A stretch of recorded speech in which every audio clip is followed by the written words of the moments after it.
thank you for coming tonight to this EarthTalk with Dougald Hine. And thank you to Sayada Samla for letting us have this conversation here. Dougald is sort of a person who connects and someone who brings in things from the margins, and someone who walks edges and ends up in really interesting conversations and weaves them together very well, as I think you'll find. Tonight's conversation sort of comes on the back of a conversation we had last night at Himmelbergården, and we were sort of discussing how to move on from there. So we're going to cover new ground, and it's not necessary to have been present or know anything about what happened yesterday, but just so you know that it's sort of, that's also a thread that's present in tonight's conversation. So I wanted to sort of kick off with something you wrote and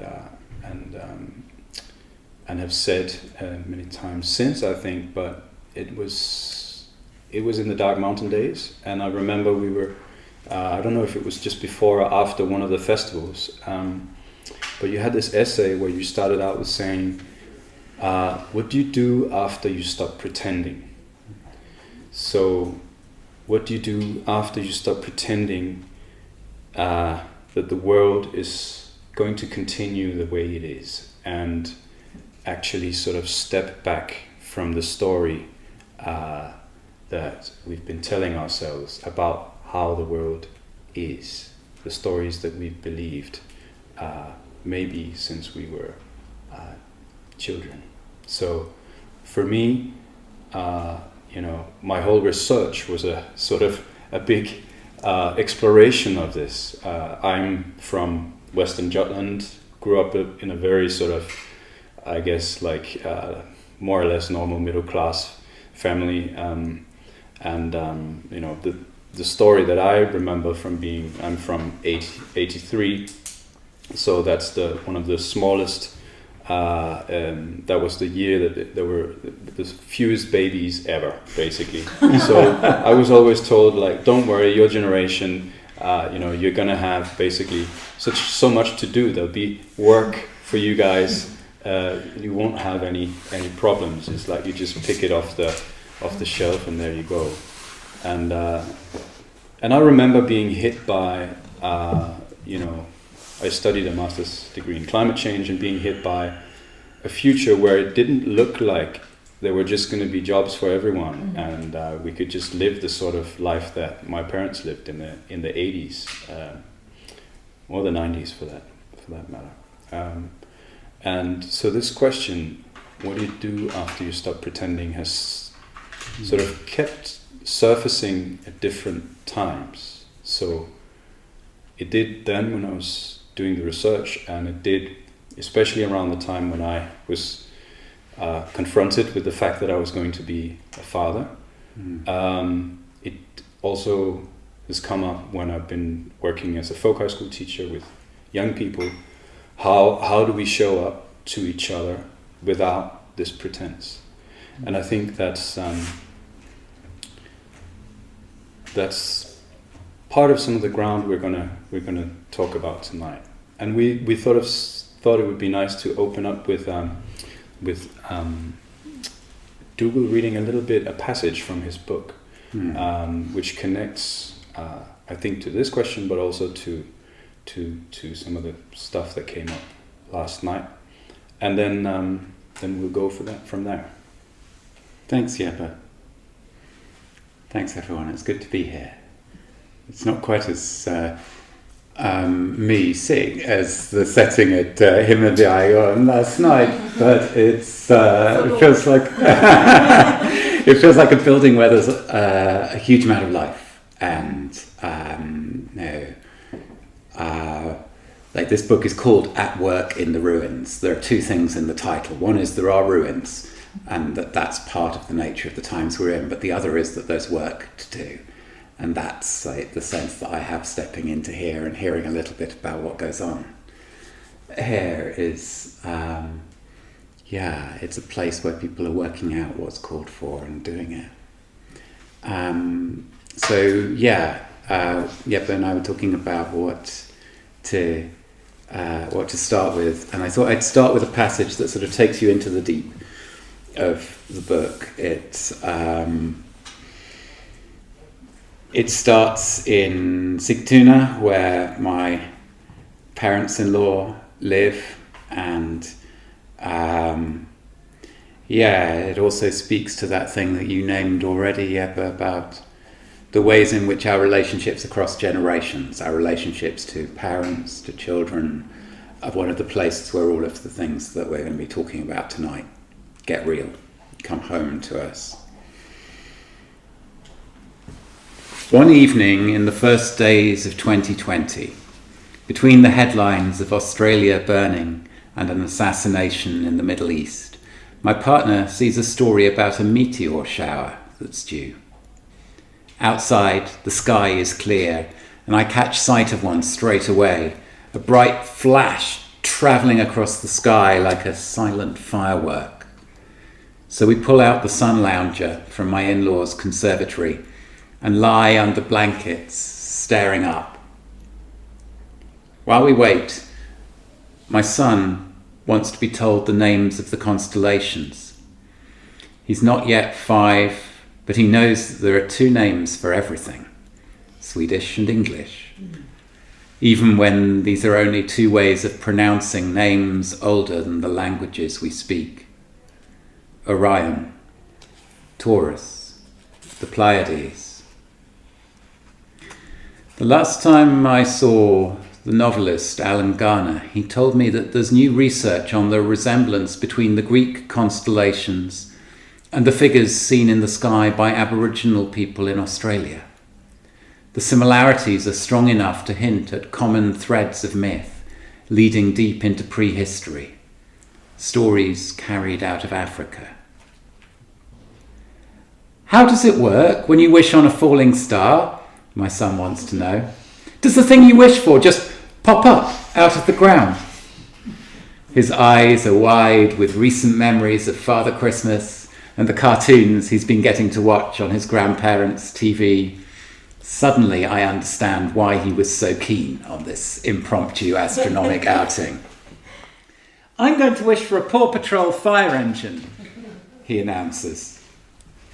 I don't know how to disentangle myself or my family from this way of being, this web of extraction that surrounds us with objects that seem to pop up magically out of the ground. I don't even know how to frame the question, how to name the work that's called for. It's not a problem, I remind myself. It's a predicament.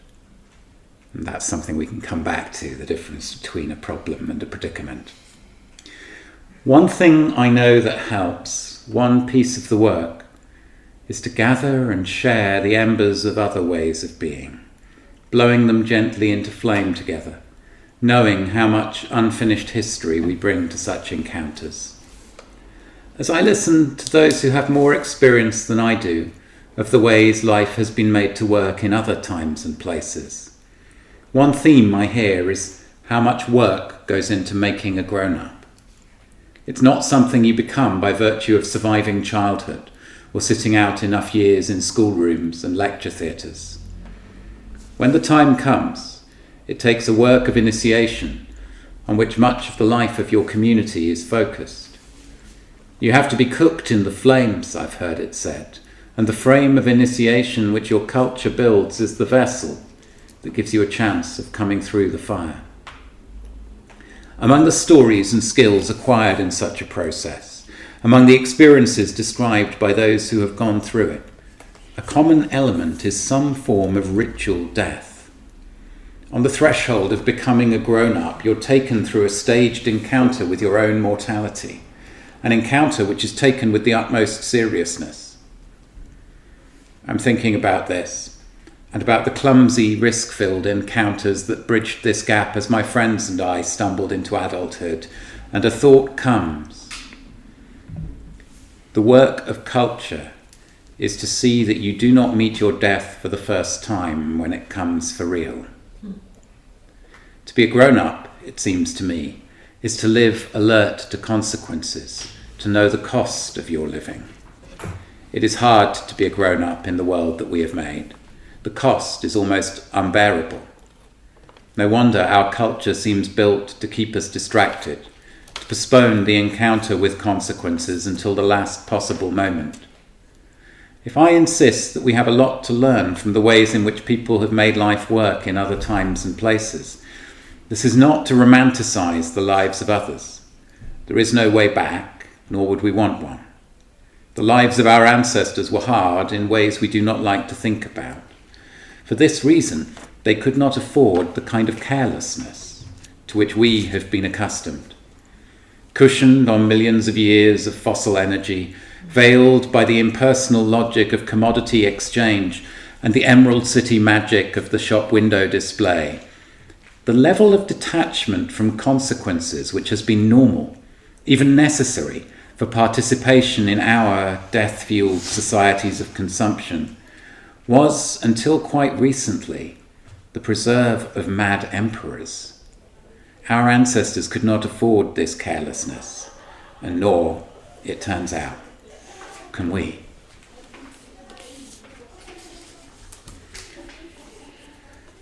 So,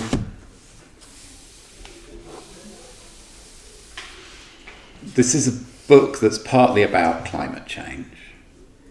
It's about the trouble that the world is in and how we got here.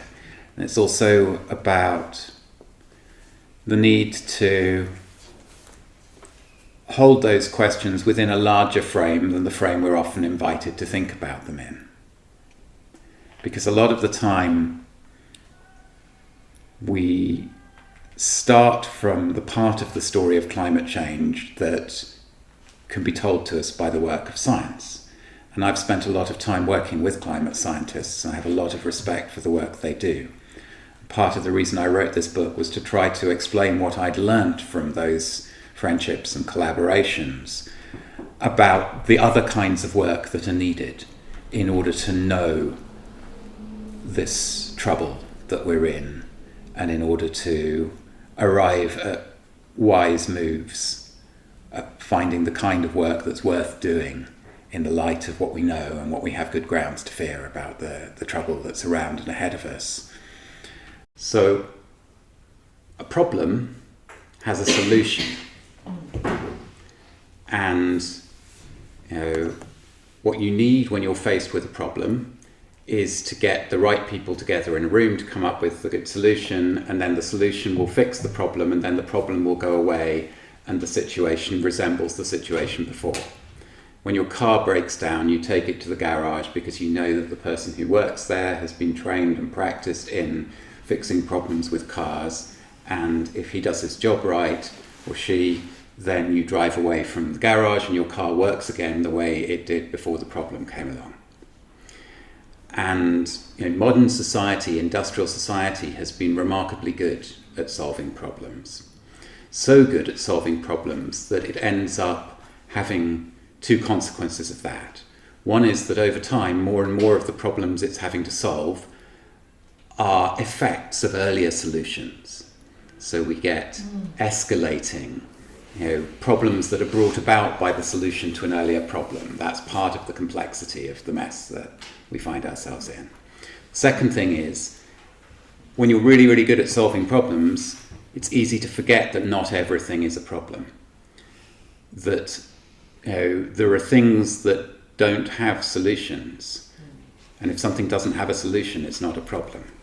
And actually, one place we can start from to get clearer about what that means is death, mortality, the knowledge that sooner or later each of us is going to die. Because that's one thing where we still, in everyday culture, have a shared understanding that this isn't a problem that can be fixed and made to go away.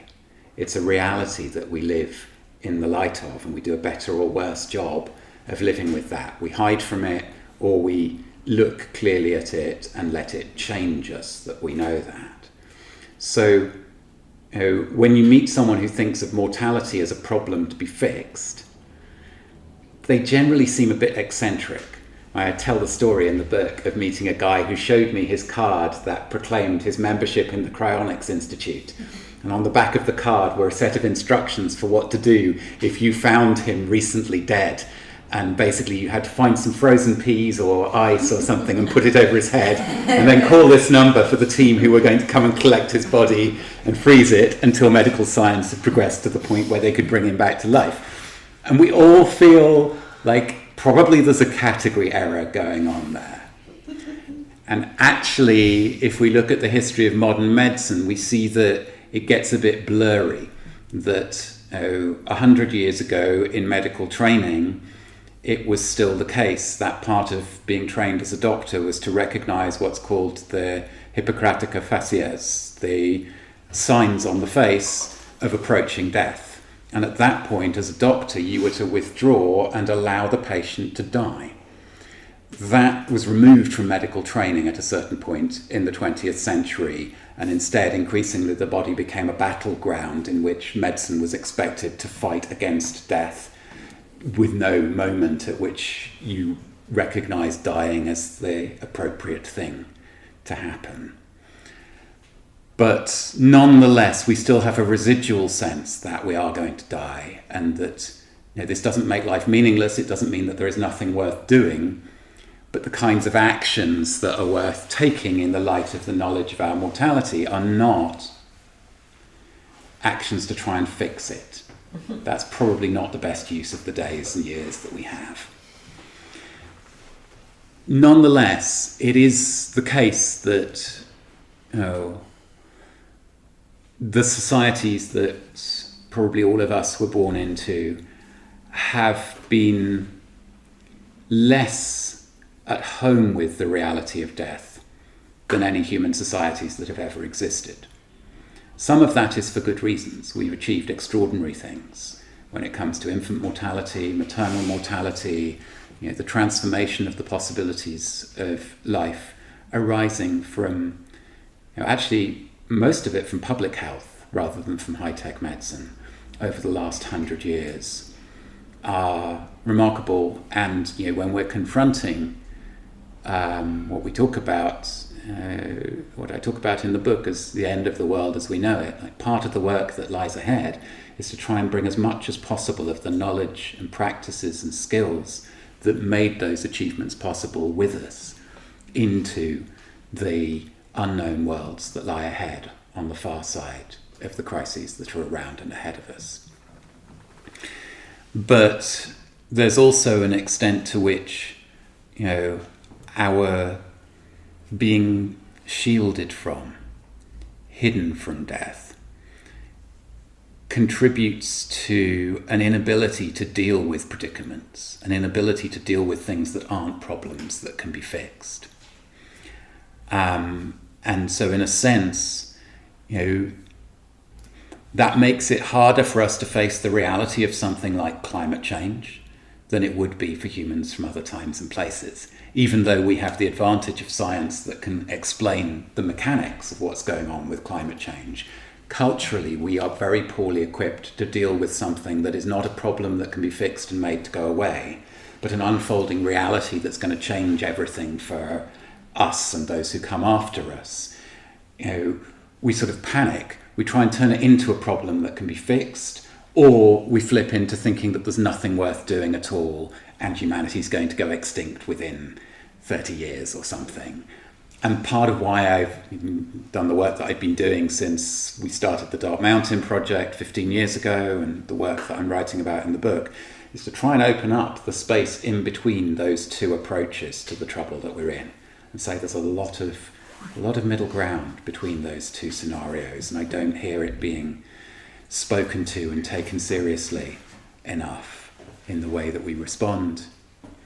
And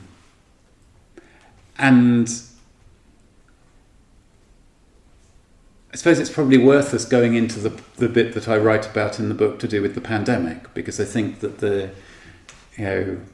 that also illuminates some of what I'm talking about and some of some of what we need to think about in terms of how we're going to respond to the unfolding predicament of climate change. And the first thing to say is, I come from England. I've lived in Sweden for 12 years. I'm very settled there. My partner is Swedish. My son was born in Sweden and is growing up thinking of himself as Swedish. So I'm very at home in Sweden. I speak the language, pretty integrated. Nonetheless, in the early weeks of the pandemic, it was a particularly kind of visceral experience to be living in a country that was responding in one way to what was going on and coming from a country that was responding in another way. And I had friends in the UK and the US who were contacting me and saying, look, you have to get your government in Sweden to start taking this seriously. You think that the government of Sweden listens to me? You have to get them to start taking this seriously, otherwise there are going to be hundreds of thousands of people dead in 3 months' time. Here's the chart that shows this. Can you show them this chart? And I think that there is something about Swedish culture, for complex historical reasons, that makes people unusually comfortable with their country doing one thing and everyone else doing something else. And it would be really interesting. Maybe the Danes have some perspective on this to think about just why it is that Sweden is so comfortable, pursuing a different path. And it was not as easy for me as it was for my friends and family who grew up in Sweden to be at ease with the difference. And it's possible to exaggerate the difference, but it was real. And I describe in the book at one point, sort of 6 months into the pandemic, so October 2020, I was doing a project working on a book with the Glass Museum at Ebeltoft. So I was coming to Denmark to work on this with my letter stating that my presence in Denmark was essential, so that I would be allowed over the border. I thought that was maybe overstating it. But I remember that moment sitting on the train going over the bridge where everyone takes out their masks and puts them on, and a few people were sort of taking selfies with their masks on, and it was a real experience of the strangeness of the moment that we were living in, because in both countries you would hear the politicians say we're following the science, and in practice they were making different judgments on the basis of the science, which is entirely reasonable, because science doesn't tell you what to do. It gives you information on the basis of which judgments have to be made. And part of what was troubling to me during the pandemic was that, in the rhetoric of politics, those judgments were being hidden behind the authority of following the science. Instead of just being honest about, we have difficult judgments to make here. And, by 2 years into the pandemic, I felt very grateful to have lived through it in Sweden rather than the UK, because, my son had been able to keep going to dagis and to school all of the way through it, where friends back in the UK had been in lockdown for months with small children. There had been... in the UK, there was a real deliberate political attempt to maximise fear in order to get people to follow the rules and the advice. In Sweden, there wasn't. In the UK, and even more so in some other European countries, there was a period during which people who were not vaccinated were second-class citizens. We never did that in Sweden. So in hindsight, I'm grateful. I also think that there may be very particular reasons why the Swedish policy worked in Sweden and wouldn't have worked elsewhere, so I don't argue. I think, honestly, part of it is that Sweden is a country that likes to think of itself as non-hierarchical, when really it's just conflict-averse. And so it has evolved very complex cultural mechanisms in which it can do the equivalent of what in other cultures is called telling people what to do, without anyone ever having to do the telling people what to do. And somehow it's kind of passed around the back, and you know what to do and you do it without it having been told to you. And that's so deeply ingrained in the culture that it was possible to offer advice and not impose restrictions and have behaviour change sufficiently that it worked in terms of public health terms. So I think Sweden is a special case for lots of reasons. But anyway, that experience of, just realising that, apart from anything else, it made me realise that Sweden is now my home. Because as much as I continue to follow the news from the UK and it continues to be very close to my heart, it's the decisions of the Swedish government that affect my body, not the decisions of the British government.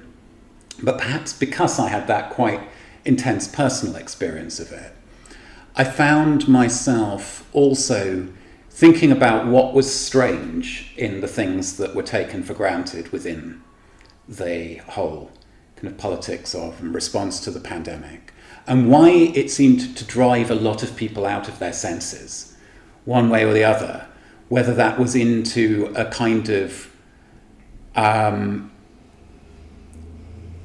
panic-laden ultra adherence to the rules and the science and telling everyone what they must do, or whether it was going to the extremes of conspiracy theories and so on at the other end of the spectrum. It felt like a lot of people kind of lost their minds during that period. And so that's what, in part 4 of the book, which no one ever asks me to talk about, so it's quite fun to be... Tomorrow is a year's anniversary of the publication of the book, and this is the first time that I've done a talk where we've gone into this. So I started to look at some of the research from the autumn of 2020, so 6 months into the pandemic, in both the US and the UK. What you found was that people, I'll find the exact numbers, but basically people's perception of COVID was very, very different to the scientific evidence. So, in the United States, a study in mid-2020 found that the average American believed that 8% of COVID deaths occurred amongst those aged 24 or younger. The true figure was 0.1%. A poll in the UK found similar misperceptions. The median Briton believed that the median age of death from COVID was 65, whereas the real figure was 82. And in the American study, they included questions testing the numeracy of the participants to rule out that this was just that people couldn't handle the maths involved in what the questions were asking them about. Even when they ruled that out, they found that among Democrat voters, 30% of people believed that if you caught COVID, you had between a 1 in 5 and a 1 in 2 chance of ending up in hospital. Another 17% thought the chances of hospitalization were greater than 1 in 2. And this was in October 2020, so 6 months into the pandemic. This wasn't in the first few weeks where we knew very little about it. So, in reality, even in the earliest phase of the pandemic, the infection to hospitalization ratio was more like 1 in 50. Later, it was much lower than that. So, in other words, you had 2 diseases in circulation by the autumn of 2020. One was the actual disease, which is serious enough, and another one was the imagined disease. And it's not to downplay the seriousness of the actual disease, but just imagine if we had had a disease which was killing 80 times as many children and young people as COVID was, which was putting 1 in 3 of the people who caught it in hospital, or where the typical person dying from it was somebody who was just approaching the age at which they were going to retire from work, rather than approaching their life expectancy at birth. And that was what many people were imagining. And the question is why? And my suggestion is that we read back from the seriousness of the measures that were being taken against the disease to our perception of the danger that the disease presented to us. And this was reinforced by politicians saying things like, this is a disease that doesn't discriminate, everyone is equally at risk, which was a very long way away from being scientifically accurate. But they were doing it because we needed to change our behaviour radically, and they wanted to get us to do that. Why did they do that? Well, in order to make sense of that, I went back into some research from the 1960s and 70s about the changing patterns of death in Western societies. And there were a pair of sociologists called Barney Glaser and Anselm Strauss who spent 6 years in the 1960s embedded in American hospitals, observing the conversations that happened around death. And one of the conclusions they drew in the book that they published about this was that they saw two different patterns of behaviour around death and hospitals in the 1960s. They said there was one group of people who brought the sick family member to the hospital, but when it became clear that there was not a cure, the family were quick to want to take that person home so that they could die at home. And there was another group of people who brought dying people to the hospital because the hospital had become the place you go to die. And they, in the commentary on this there's a French historian who wrote about their research, and he says, the second group of people were the ones who were more deeply involved with modernity. The first group of people tended to be recent immigrants to the United States, so they were coming from poorer and more traditional cultures. So in other words, a little over 50 years ago, a big change happened in our societies, where instead of hospitals being a place you go to be cured, if there is a cure, hospitals became a place you go to die, and it became very hard to die. I say in the book, you have to die in a hurry if you want to do it without passing through a hospital today. And one of the consequences of that there's really one thinker who saw this clearly and wrote about it about 50 years ago, a man called Ivan Illich. He wrote a book called Medical Nemesis that was very widely debated in the medical profession in the 1970s. And he pointed out that when you move from a culture in which people have the capacity to look after the sick and dying in their homes, to a culture where the shape of our lives and the skills that we have in our families and communities no longer include the possibility of looking after a sick, dying person at home. You need professional care in order to do that. You create a new kind of scarcity because that professional care is expensive, both in terms of the costs of running a hospital, in terms of the costs of training care workers. And what that means is that if you have, in any culture where the capacities for care exist widely spread within the vernacular culture, within families and communities, if you have a winter in which there is a 20% increase in the number of old people dying because there's a particularly nasty virus, that can happen almost unnoticed by anyone apart from the priest and the gravedigger. Whereas once it's very hard to die without passing through a hospital, you cannot retain 20% extra capacity in an expensive, high-tech medical system with highly trained, expensive medical and nursing staff. So a relatively small deviation from normal levels of death is enough to collapse your hospital systems through their capacity being overwhelmed. That was what we glimpsed in northern Italy in the very beginning of the pandemic. That was why governments across the West, but actually not in other parts of the world, introduced lockdowns, was because they saw that, very easily their hospital systems could be overwhelmed. If the hospital systems were overwhelmed, it wasn't just that they wouldn't be able to cope with people who were sick with this new virus. It was that all the normal things that hospital systems do would break down with all kinds of terrible consequences. And so what we're getting here is a picture, and the person who brought this into clarity for me was a man called Vinay Gupta, who a long time ago did some pandemic flu research for the US Department of Defense. He was a man I got to know in London.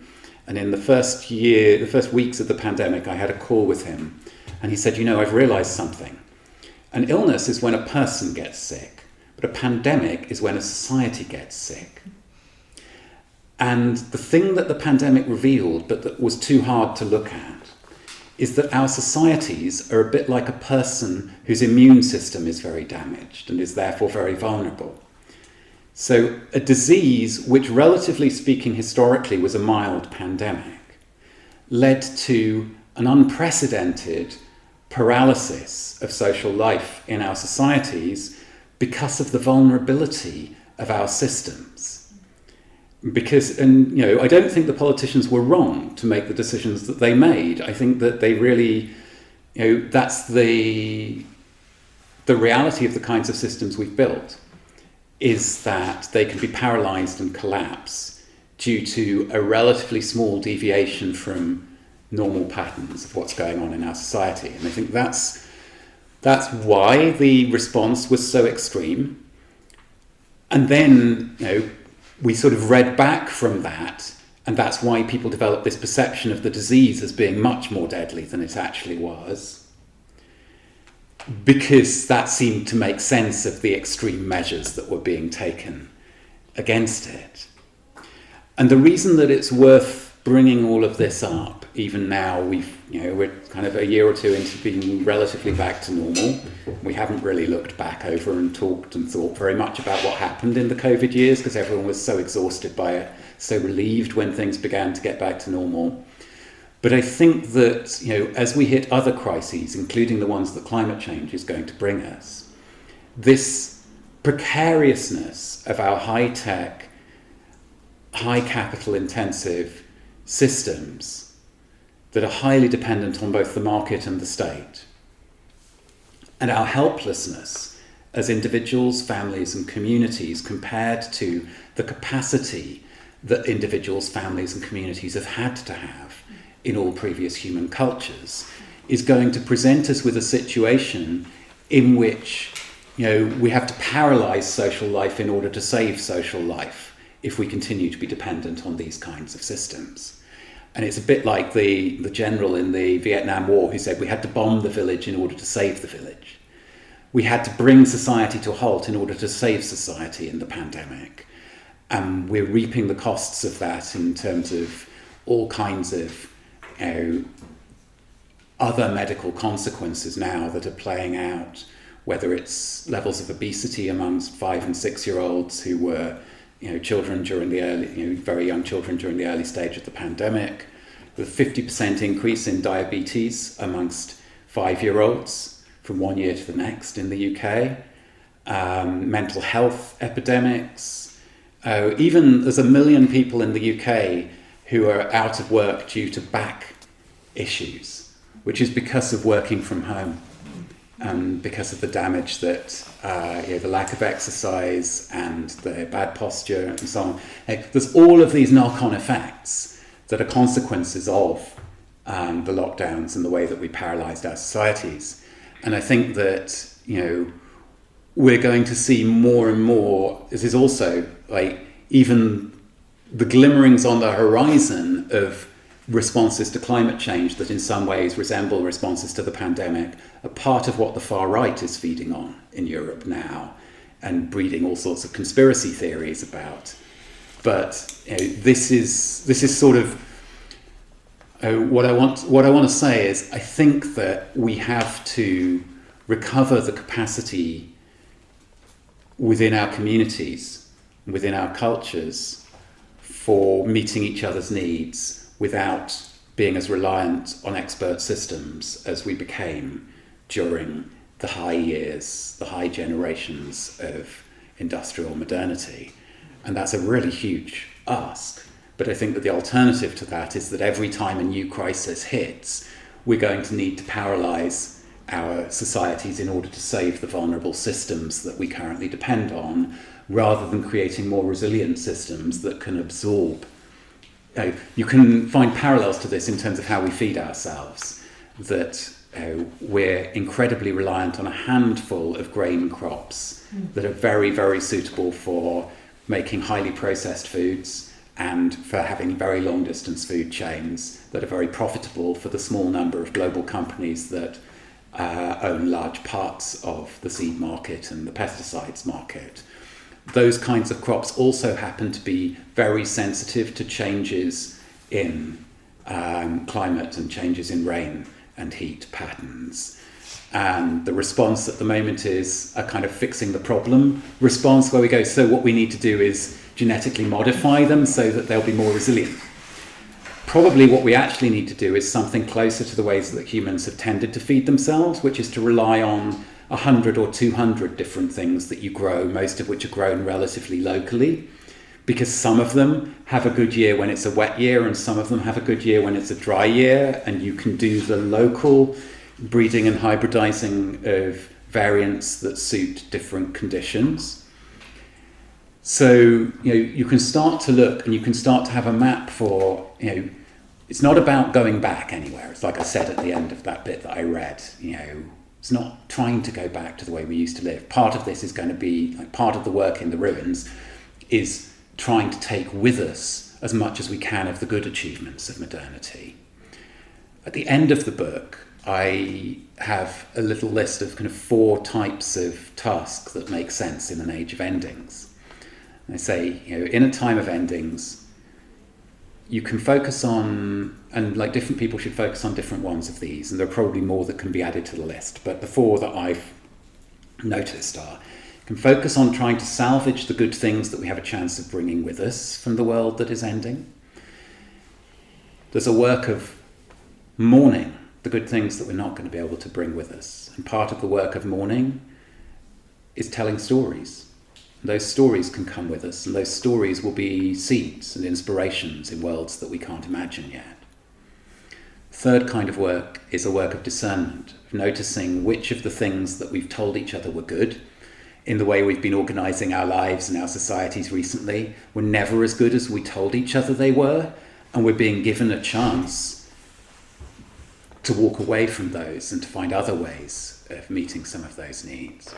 And then the 4th kind of work is the picking up the dropped threads from earlier in the story, the things that were marked as old-fashioned, obsolete, inefficient, but that actually are the sources of resilience and capacity that will make all the difference in the times ahead.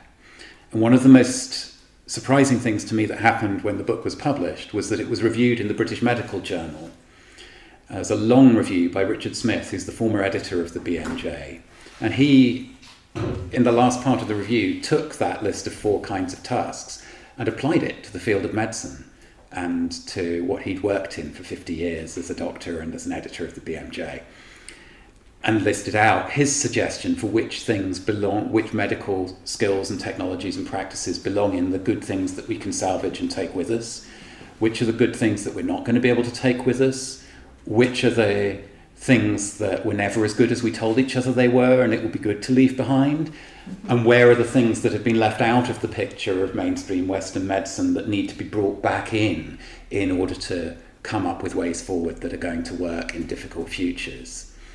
And just to see that it was possible for somebody to take the kind of map that I'd made in the book and apply it to a field of knowledge and specialism that's a long way away from where I work,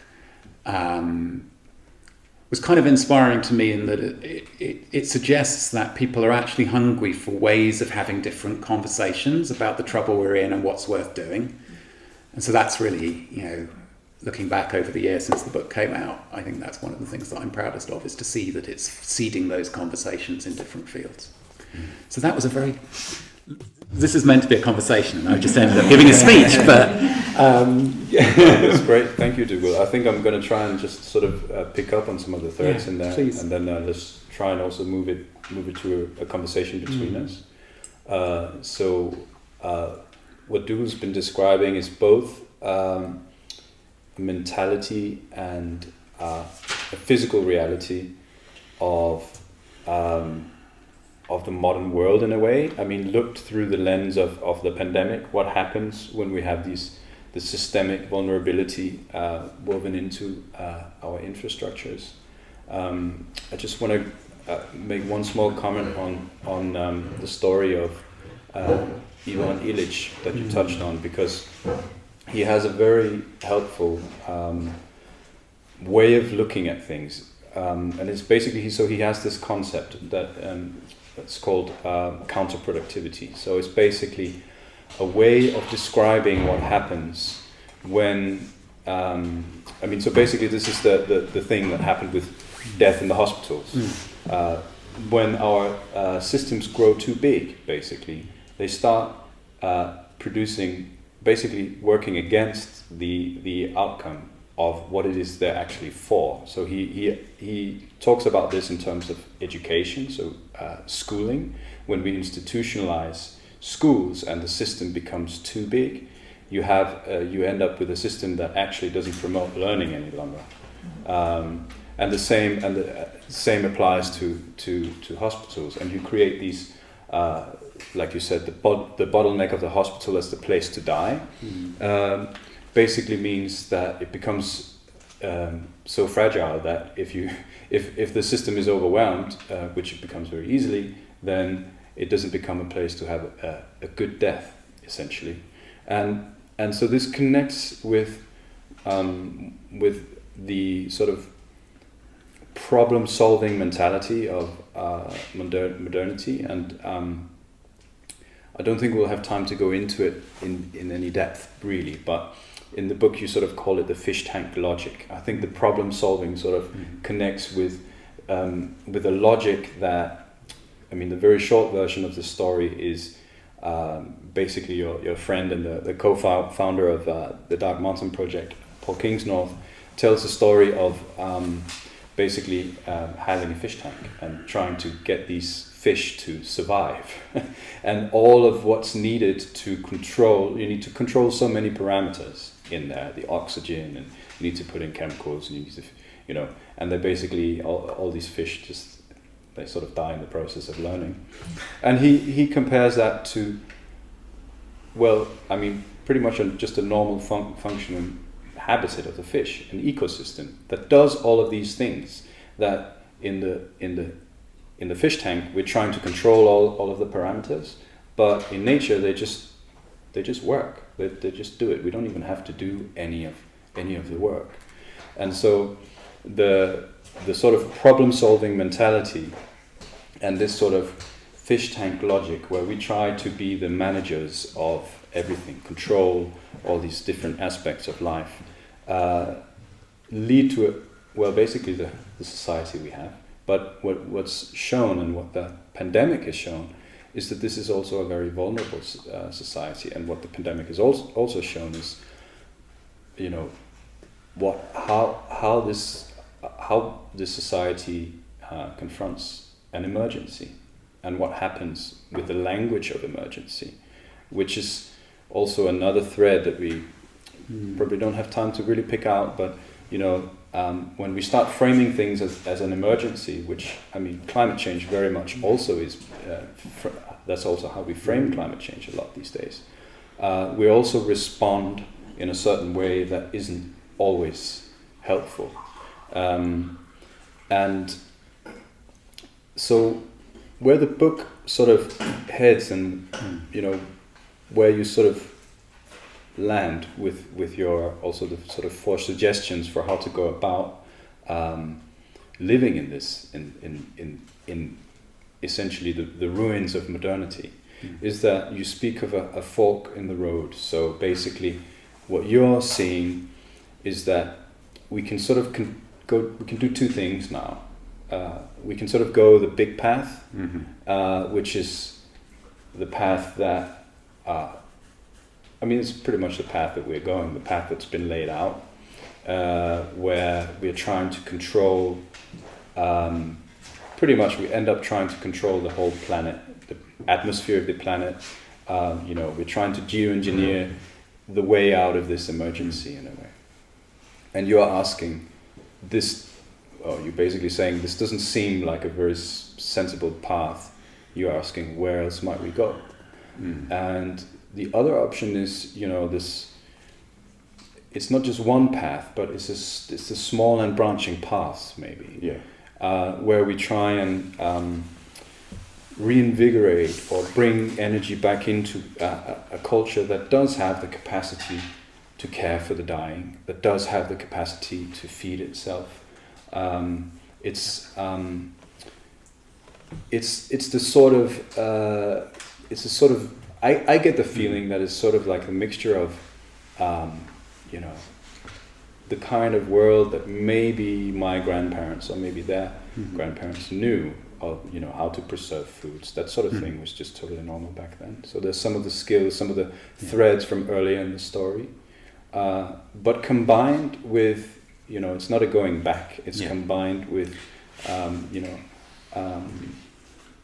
So one of the things that I learnt from Ivan Illich was, he points out that industrial society, without thinking about it or meaning to, has produced the most helpless human beings that have ever existed. That until very recently, all humans everywhere needed to be part of a community that was capable of producing its own food, building its own homes, caring for the young and the old, the sick and the dying. And you can add a few more things to that list.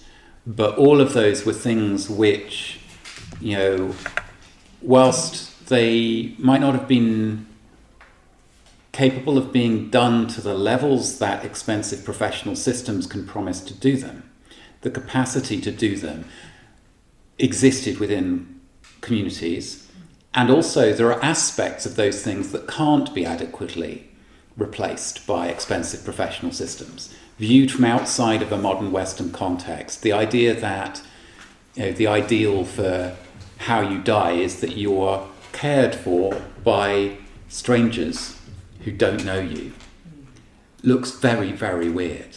Like something strange has happened to the idea of care when it becomes an impersonal professional skill rather than an expression of love from those closest to you, which is, so a lot is lost and a helplessness is produced and a dependence on these expensive, scarce systems is produced.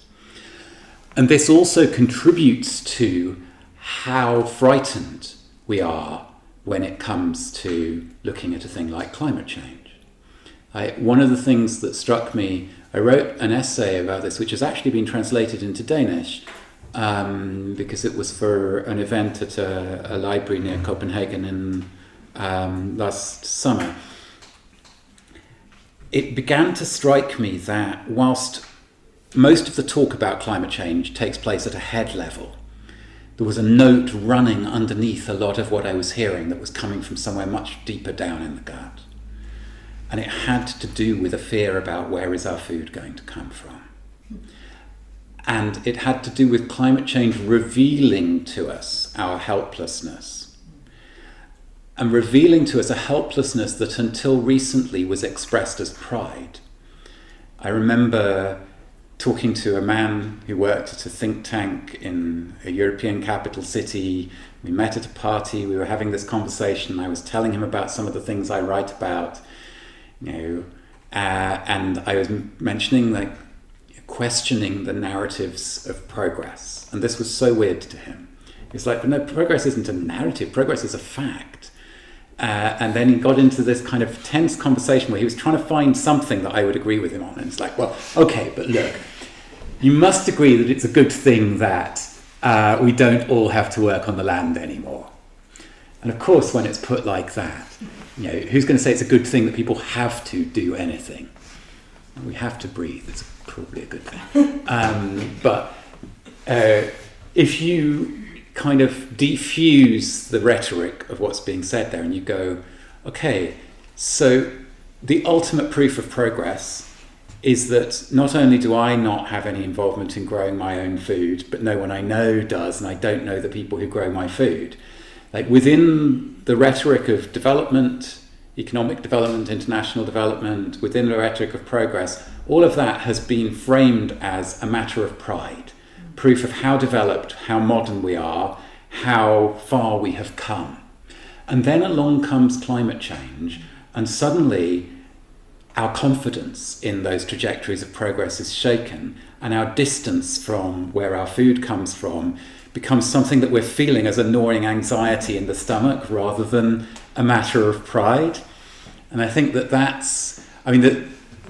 fear makes it hard for us to face climate change as a predicament, and so we try to pretend it's a problem that can be fixed. Another story that might illuminate that in a hopeful way for me, actually, is the Irish philosopher John Moriarty, who grew up in rural Ireland, I think in the 1930s. And he says, in the world that I grew up in, if one morning we had woken up and everybody over the age of 14 had disappeared overnight, those of us who were left, those of us who were 14 and younger, could have looked after the animals, run the farms, fed our communities, and kept life going. And as far as the schooling system was concerned, the world I grew up in was ignorant. It had no knowledge. Part of what's at stake here is that those of us who have the most certificates to show how knowledgeable we are tend to be ignorant of the things which everybody at the age of 14 knew in the world that Moriarty grew up in.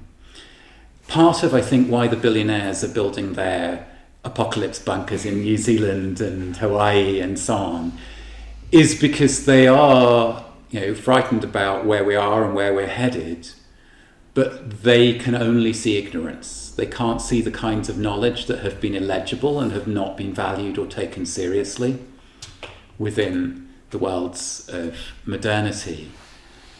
And therefore they can't see where the kinds of capacities that still exist in lots of places that are marked as poor and underdeveloped, that are being kept alive and cultivated around the edges, but as hobbies or luxury modes of production or things that aren't taken that seriously in the rich societies, that those might actually be the places where the knowledge that's going to matter is held. And I'll tell one more story, and then maybe we start to take this to questions. Yeah. I'm very fascinated by the deep history of earlier changes in climate, partly because it's humbling to be reminded that yes, the climate change we're facing is big and scary and a consequence of human activity, but a changing climate is part of the nature of the lively planet into which we were born, into which creatures like us evolved. So the last major change in climate that happened at the end of the last ice age, you had a gradual warming over thousands of years, and then I think it's about 10,700 BC. I'd have to double check that. Yeah. There is an event. As far as we know, what happened was that the waters had been melting over what we now call Canada and the top of the United States, and this meltwater had been building up into a massive lake, and the lake was being held back by some kind of dam of glacial rubble and ice, and then that dam burst, and so much water poured into the Atlantic that it switched off the circulation system between the Gulf of Mexico and Western Europe. And so for 1,200 years, Europe and the Middle East was plunged back to being as cold as it had been at the depths of the Ice Age 24,000 years ago. And for a long time, the assumption was that how species spread out at the end of that ice age was that a species like the oak tree had survived in southern Greece and Turkey. And then over hundreds of years, it gradually, kind of almost like an army, marched northwards and westwards, and the oak trees reconquered Europe. But then the palynologists, the people who study ancient seeds and pollen, started finding acorns in times and places where they shouldn't be, because oak trees just don't move that fast outside of fairy tales.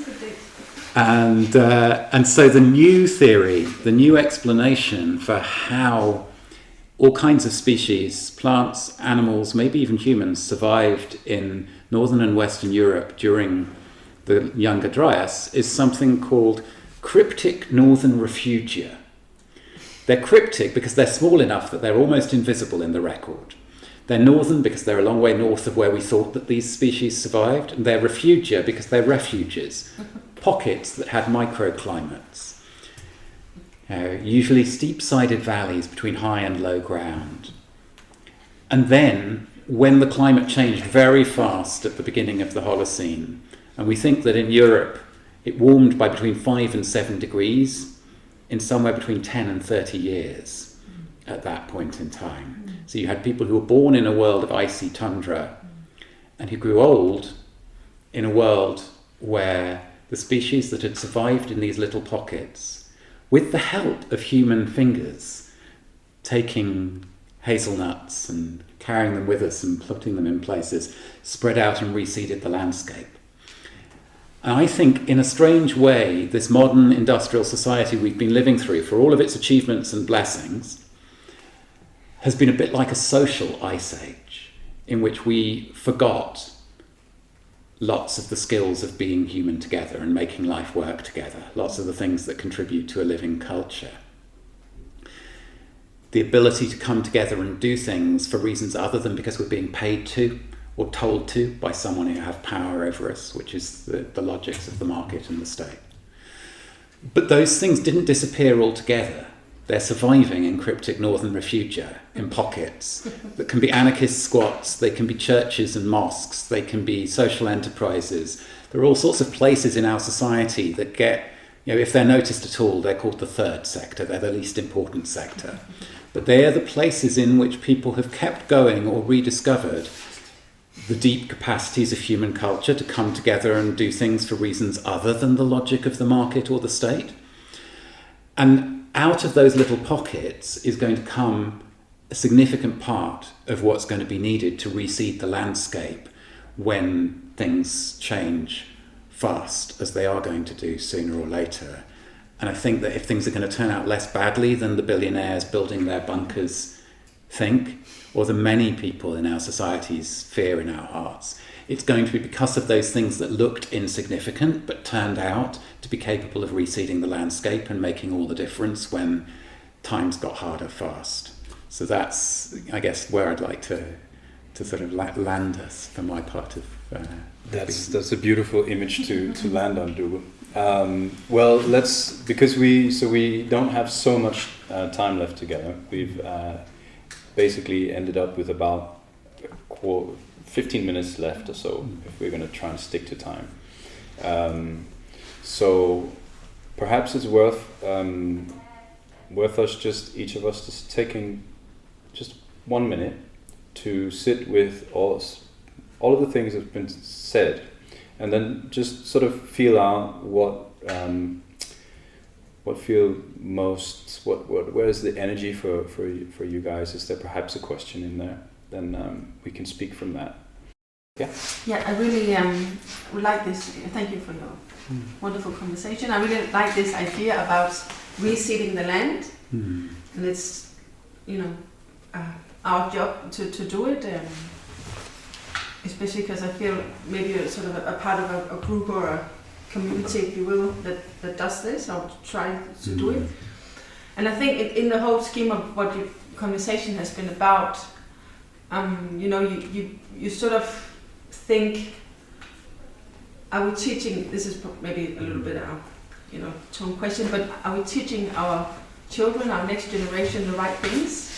Do we need to, I can understand the writing and doing the math, but do we need to teach them other things? Do we need to teach them, I hear a lot of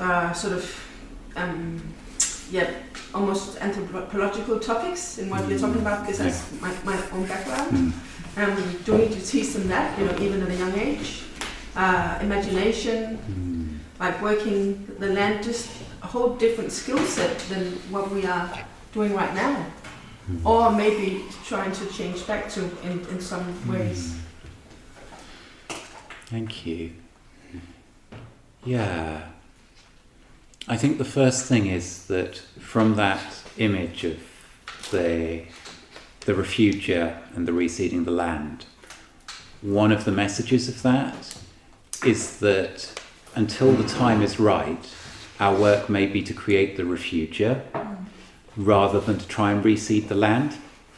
So yeah, we're creating these pockets and creating the good conditions.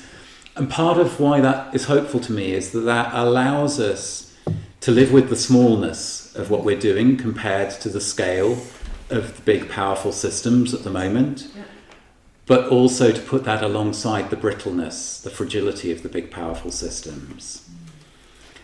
And so how do we create the pockets within which children and young people have a chance, at least some of them, of learning different skills, of learning to see the world differently? I always say, as a parent and as someone who's trying to be part of my local community, I feel like it's less about what I say or what I teach. It's more about how I show up as a human being and what the children and young people around me notice about the things that the grown-ups are doing. And if they see the grown-ups doing things in which we come alive, if they see that there is a joy in skill,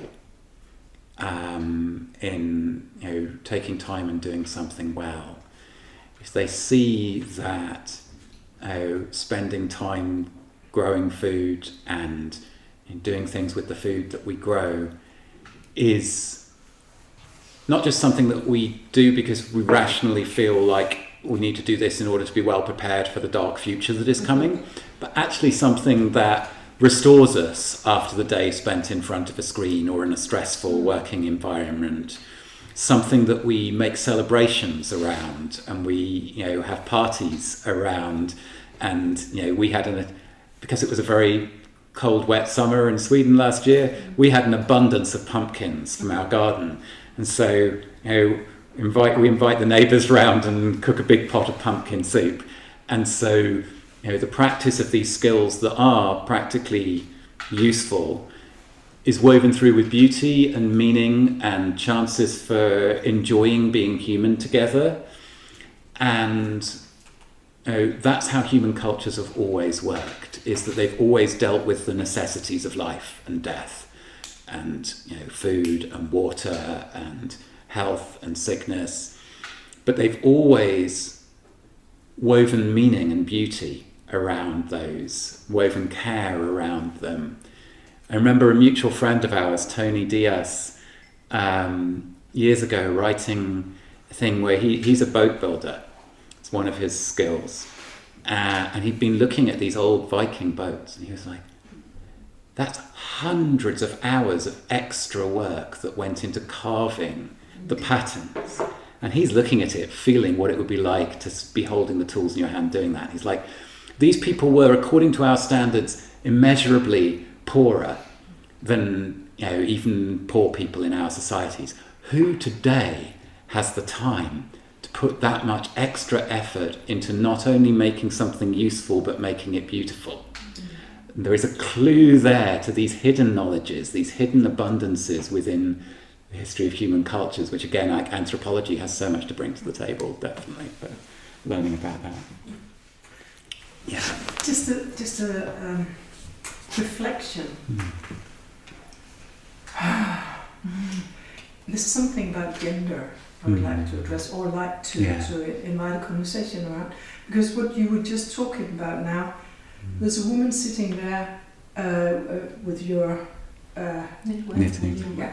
And my parents, they had a friend, he was Norwegian, an old guy, and he said, based on his experiences from Norway, whenever a crisis is coming up, the women start knitting. And it happened just before the financial crisis. There was a hype around knitting there. And I said to one of my friends, this is not a good sign. There'll be a crisis. And she said, no, it's a completely different thing. It's become something to do. And then the financial crisis hit. Stop. So I'm thinking, stop knitting. No, of course not. But there's something about, if he's right, and I see it, it's been huge since, I guess, 2015 or something. Everybody's knitting. Knitting is a very big thing. So there's something about, I'm just curious about, could women be a pocket? Yeah. We have such a huge pocket. And there's something about also, you've been talking about death, and I think that is hugely important, but also care. And there's something about the way care has been kind of perverted. Because what is happening now I guess definitely in Denmark, probably also in other of the welfare systems, is that since we cannot afford to take care, a family is supposed to be caretakers again, and the family members who are supposed to take care are often women. So there's something about women.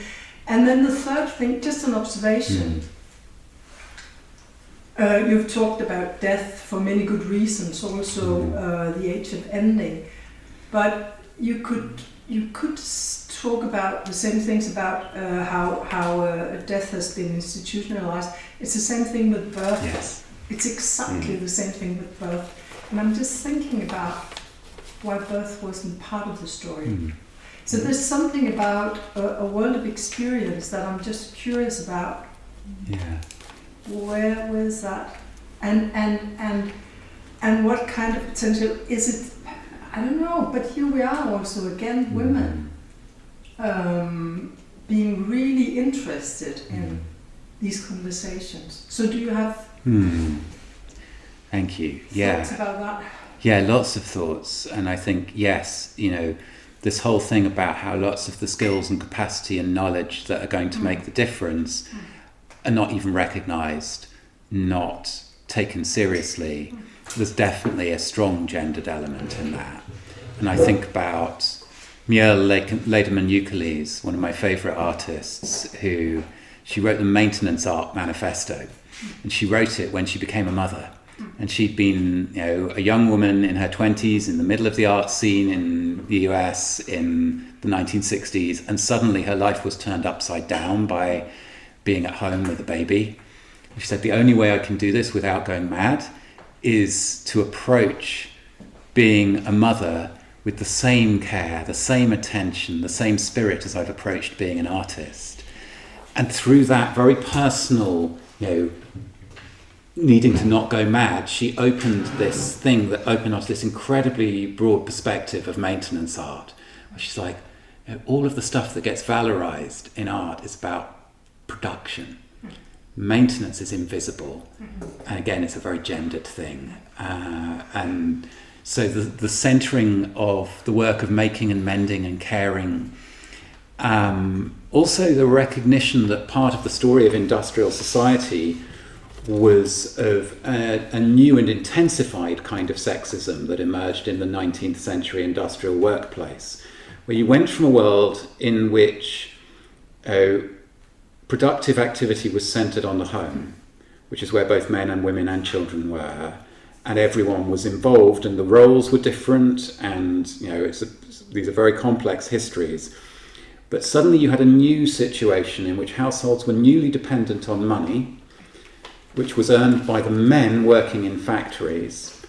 And Barbara Duden, the German feminist historian, talks about this and says, there was a generation in which both the men and the women fought against industrialization, and then the men defected to the other side. And they formed trades unions, and they said, right, we'll work in your factories, but you have to give us a better deal. And then the home stopped being the centre of life and production and started being the zone of reproduction and consumption.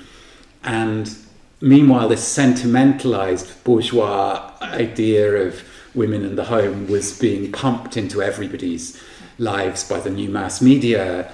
And so in a strange way, and there's a great book called Feminism Against Progress by an old friend of mine, Mary Harrington, that came out last year, which is it's a very unsettling book. But it's partly because she's recognizing the need to sort of re-earth these histories and unsettle some of the simple progress narratives and go, we have to recognize the ways in which things got worse as well as better on the journey into modernity. So those are just a few of the things that come to mind for me listening to. Thanks for bringing that question. And so the death thing, I think, was, when we talked about this, we could sort of see how that could bridge bridge with the pandemic and some of the things we've been saying about modernity. So that's why. But I mean, obviously, it's also in the book. Yeah. But I think we have time for a last question now. There was one just here. So let's hear. I think it's going to end with a question. Yeah. And I think I'll start with the question because I don't know where the other things I would like to say as an introduction to it is I'm in a dilemma. And I would like your response to, because I think a lot of us are in dilemmas every day. How you would suggest that we respond to these dilemmas. My background is that I grew up in the countryside in a hobby farm. My father was growing vegetables without fertilizers, without pesticides before that was common or modern. My mother taught me how to pickle things and go and find plants in the forest and mushrooms and green plants. And my father taught me how to grow things. I'm today working with food, with taste. And I have a company which is an agro-food park owned by Landbrug Fødevarer, which is it's a part of the problem, I must admit. Yeah, and it's getting more and more clear to me. It's like the Danish Agricultural Society. And so there are dilemmas in this, that I'm working with something that's live, with the fermentation, with taste, and I go and pick mussels and clams, and I've bought a house right by the ocean. And I see the climate changes every day on the front row. And it's scary, but I'm not scared of the ocean. I love the ocean. I love nature, and I'm deeply connected with it. So nature is not the problem. What I get scared of is when I hear that a few weeks ago there was a lot of snow here in Denmark, and the people emptying the waste baskets or waste bins could not work. They could not empty the waste bins for weeks, and people got frantic, and so some of them they kidnapped garbage worker. I don't know what's the correct term. Here in this area. Wow. They kidnapped him, and they wanted to hold him back. I don't remember if it was 1 minute for every day their garbage bin had not been emptied. And these are the kinds of stories that really scare me. Because I see them everywhere. I see that people are, well, I fell into that rabbit hole also. I tried to invest money, and I made some money, and I got hooked by that, checking my stocks every day. And I see that one of the goals for many people today is, how soon can you make enough money so that you can retire? Yes. How soon can you pile enough of money, big enough so you can live of it the rest of your life? Yes. And what the hell is the meaning of that? Yeah. So I think that there's the dilemma is that I like the idea of the refuge. I like the idea of the healthy ideas in us, but they're conflicting. When I hear about these people kidnapping a poor garbage man, or when I think about all the millions of climate refugees coming to Denmark because we can't build a wall high enough, and we probably shouldn't. England is in a better situation for that with an ocean, but there's going to be some. Now I don't want to scare anybody, but I get scared when you said what you do after you stop pretending. That really made my eyes wet, because we can talk about the nice things, and we can talk about the hope and also, but the dilemma for me is that I'm also getting sometimes scared, and I feel like buying food, locking up, building walls, and I don't want to go that way. I want to go the other way. But what the hell to do with the people kidnapping the garbage man? Can you give us a call, Lisbeth? Yeah. No, I think I will do the right thing. I was brought up with that. But I think the dilemma is within all of us. Yes. Yeah. So this is what I would like your reflections on. Aren't human beings wild? Yeah. Like, aren't we just the most extraordinary mix and mass of different things? And what I love about listening to the way that you were just speaking was that kind of owning of, you know, the famous line from Solzhenitsyn about the line between good and evil goes through the middle of each of us. We all know the parts of ourselves that could so easily, you know, maybe not kidnap a garbage man, but like, show up and act out, lock down, hide, and, you know, and so what we can, almost the only thing we can do is, you know, practice the moments where we notice a choice and step into the generous choice. Practice speaking aloud what's on our hearts, like you just did, and noticing the moments where it's possible to bring that into a conversation and creating pockets where we can have different conversations. And, you know, part of why I wrote the book was I started to get into these strange encounters around 2018, 2019, where I'd been brought into meetings at the European Commission with, you know, people who are working at a very senior level in Europe, and discover that some of these people had become pessimistic to the point of despair about the depth of the trouble we were in with climate change. And I started to realize their pessimism was something different to anything that I had encountered in the context of Dark Mountain and the other projects I'd been part of, even though I had, you know, been publicly in newspapers attacked as a doomer and a pessimist. There was something different that was happening to these European bureaucrats.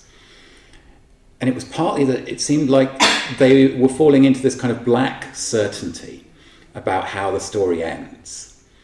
Like, and I began to realize the way I say it near the end of the book, and I sort of had to write most of the book to get to the point where I could understand this, was they had lost faith in the promises that their institutions made, but they hadn't questioned the theology on which those institutions and their faith was based.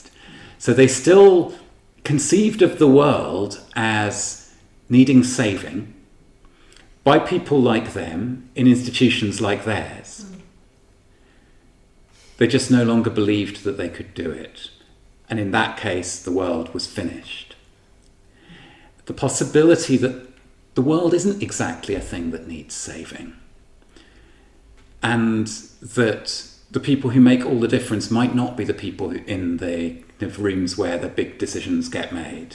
They might be the people who are holding the knowledge and skills that aren't even noticed according to the education system. And that might be where the things that make a difference come from. Like, to me, that's what I realized was not on their maps and was on my map, and was why I hadn't experienced the kind of pessimism that they were experiencing. But what I say towards the end of the book is, you know, surrender, you know, give up, let go of the hopes and promises that we were given. But don't surrender to certainty. Surrender to mystery, to not knowing the end of the story, to the possibility. You know, Vanessa Andreotti, who I quote a lot in the book, who wrote an amazing book called Hospicing Modernity. She says, you know, I realized at a certain point from going around and giving talks in different rooms about the depth of the trouble we're in, that there's a moment that often was happening where people get to the point where they would fully be like, acknowledge the depth of the trouble, but then they'd be like, I don't believe we can do it. And this is kind of what I was encountering in Brussels in these offices. And she said, let me see if I can find what exactly she said, because it's worth quoting properly. This was in a conversation that we recorded for the 10th anniversary of Dark Mountain. Everywhere I speak about hospicing, there's always a very strong desire for humans to create the new reality. It's this archetype of agency that is extremely ingrained. The idea that we can create something, and then the lack of faith in humanity to create it, which then plays into this sense of resignation. People say, well, I don't believe we can do it, and that's it. And the possibility that all of the agency doesn't lie with us, that actually, we're only part of what's going on and part of what's going to unfold. To me, that's part of what makes it possible to stay open to not knowing how the story is going to end.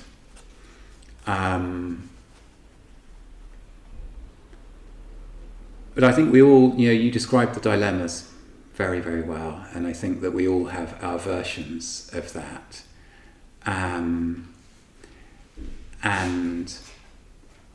The challenge is not to kid ourselves, not to pretend that we can kind of escape by running off to the hills and becoming goat farmers or whatever. We are going to be tangled up within this all our lives. And there are moves worth making. They don't guarantee how it's going to end, but it's not our job to even see the end of the story. Our job is just to look for the next good move that's worth making, starting from where we find ourselves, and that's going to look different for each of us in this room, and it's going to look different at different moments in our life. Shall I just read that very last bit from the? Yeah, I just want to say one thing before. Please do. Before you do, because I've been going through the very same, considerations at different points in my life, and I think it connects with what we're talking about with what is it we need to learn and what sort of skills is it we need to share, and the connecting thing here is that the image of the refuge. I think the refuge is community. So what we can do in this time is to build and strengthen the community. That, for example, this place here is a beautiful example of a hub that is supporting communities in all sorts of different ways, and we also have some species ambassadors present here tonight, who are creating community, and not just human community, but community with a broader community of life that we're all part of. And these refuges, if we can make these refuges grow or strengthen them, then the small, and I like the smallness of the refuge as well, because sometimes small actions can feel very insignificant, but actually just accepting that they are small also gives it a value. I think it's a way of valuing some of the small actions that we do each day, and staying with that, and then staying with the difficulty of not knowing whether how many garbage men are going to be next time. Don't get into garbage men. I'm going to go back to Sweden and tell them you think things are crazy in our side. In Denmark, they keep having garbage men. We're not hearing about each other. So let's end on. We were talking about ending on a little reading again, shall we? All right. Yeah. Yes. So this is from the very end of the book. It's very strange where you come from, says Martin Prechtel. It seems to me that where you come from, everybody wakes up every day expecting to live.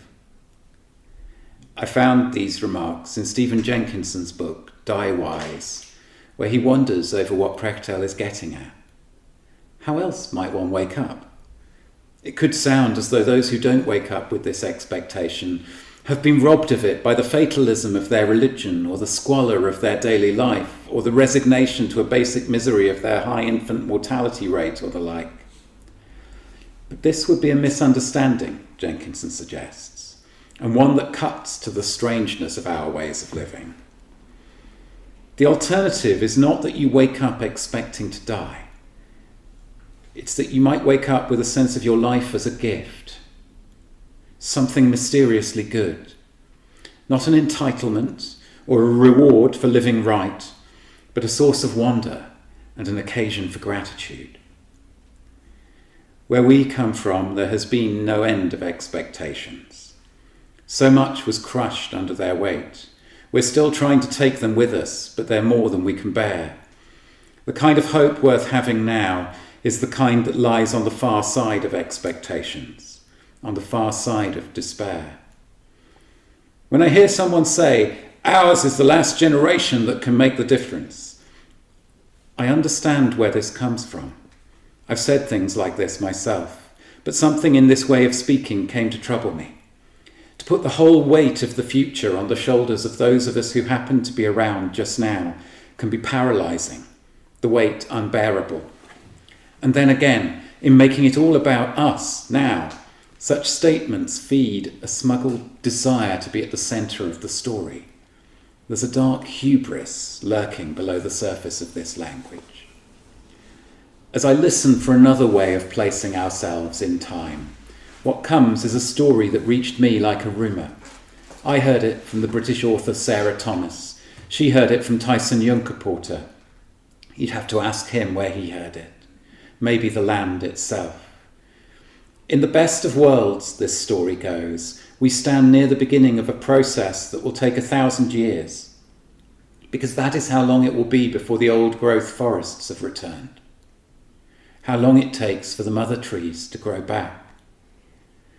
On days when there is wood smoke on the wind of a Swedish summer, or when friends on the west coast of the United States are posting eerie images of cities orange with smog, it takes some faith to imagine that there will be places where forests have a chance of growing old in the centuries ahead.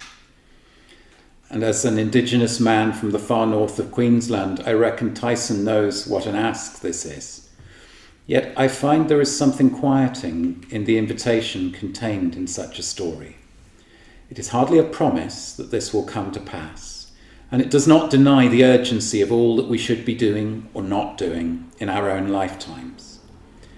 It asks me to imagine that my kind might be a part of the process by which forests flourish, that is a part of what we have been and can still be, that making scars is not all we are good for, and that scars can heal.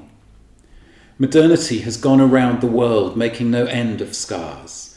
Under its spell, we think the world is trying to kill us because we have forgotten that dying is part of what we're here for, and have come to treat it as an error in need of correction. And we think that we are here to kill the world, that this is how our species shows up as a destroyer. But this spell is wearing off. And listening to Tyson's story, as I let my imagination lean into the time of forests, there comes a humbling reminder. We live within stories whose ending lies beyond the horizon of our lifetimes.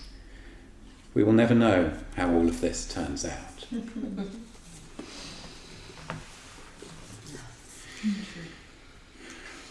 Thanks, everyone. Yeah, Really good to be with you. Thank you for showing up, and thank you, Dougald, for also for showing up. Yes. It's been a real pleasure to host you these last couple of days. It's been such a joy. Thank you. Thanks.